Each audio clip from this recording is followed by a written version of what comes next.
fa izy anidiny anjeliny aminao mba hiaro anao eny amin'izay rehetra alehanao. Eny an-tana no hitondrandreo anao, fandrao ho tafitohina amin'ny vato ny tongotrao. Salamo fa 1:10, andiny fa 1:10 sy 12.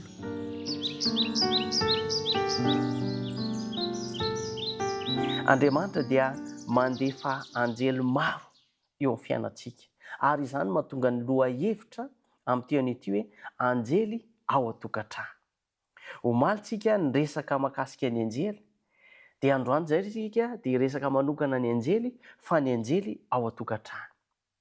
Ary ny tanjony andefasan'Andriamanitra ny anjely dia mba hiaro antsika, hitandrina antsika isan'andro san'andro, indrindra ao an-tokantrano ao. Kanefa misy fepetra izy io rehefa mijery ny baiboly iray manontolo tsika, rehefa mijery nyity taridalina mofinaina ity isika, dia izao: ireo iraka avy amin'ny lanitra dia miambina manampy antsika tsiraray avy amin'ny ady ara-panahy.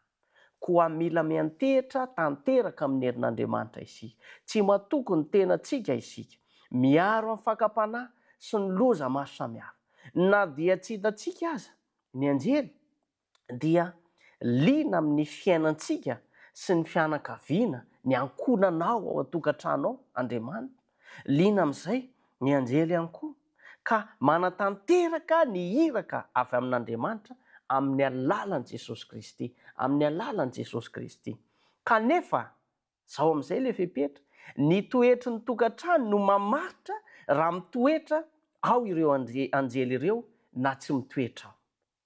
Raha ampisafidianako izao ianareo dia hoinareo hoe aleo hitoetra ao ny anjely, tsisy hisafidy mihitsy tsy mila ny anjely, tsy mila an'Andriamanitra, tsy mila ny fiarovan'Andriamanitra.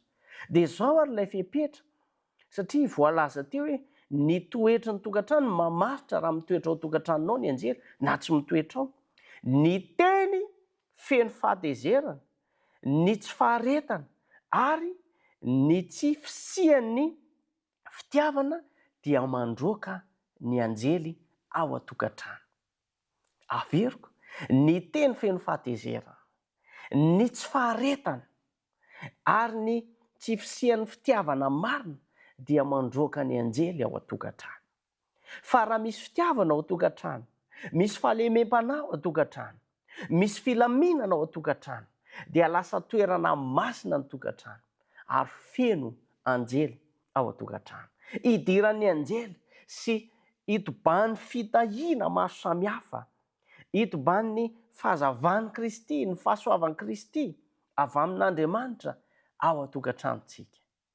Mandefa anjely Andriamanitra hiaro aiza ianao, hiaro antsika tsiraray avy sy ny tokantranontsika. Fa io Andriamanitra io dia izy namorona ny tokantrano, ary sarobidy amin'Andriamanitra, saropady amin'Andriamanitra izany tokantrano izany.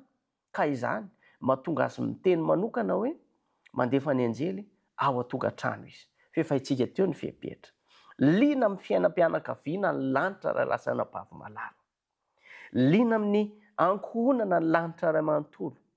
Ny teny sy ny toe-tsaintsika ao an-trano dia misy fiantraikany ara-panahy.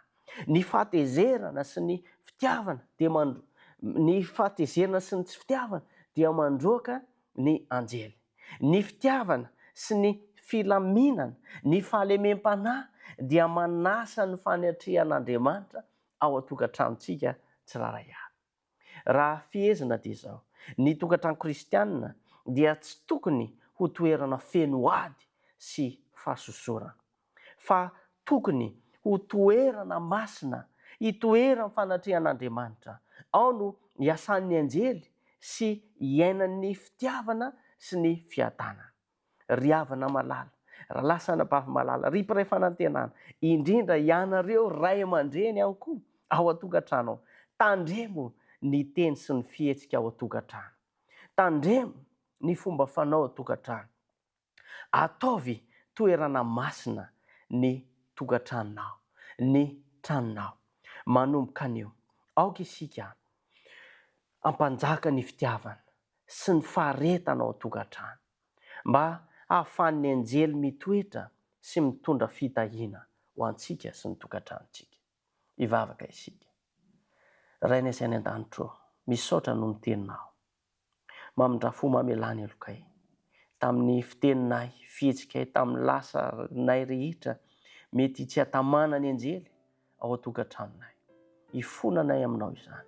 Fa ankehitriny, izahay tsiraray avy, dia anao fiangana vaovao ka anao ny sitraponao, ka ho tamana ao an-tokantranonay tsiraray avy anie ny anjelinao, ka hitondra fitahiana ho anay, hitondra fahasoavana ho anay, ary entana taratra ny tokantranonay fa manana Andriamanitra lehibe amin'ny anaranao Jesosy Kristy.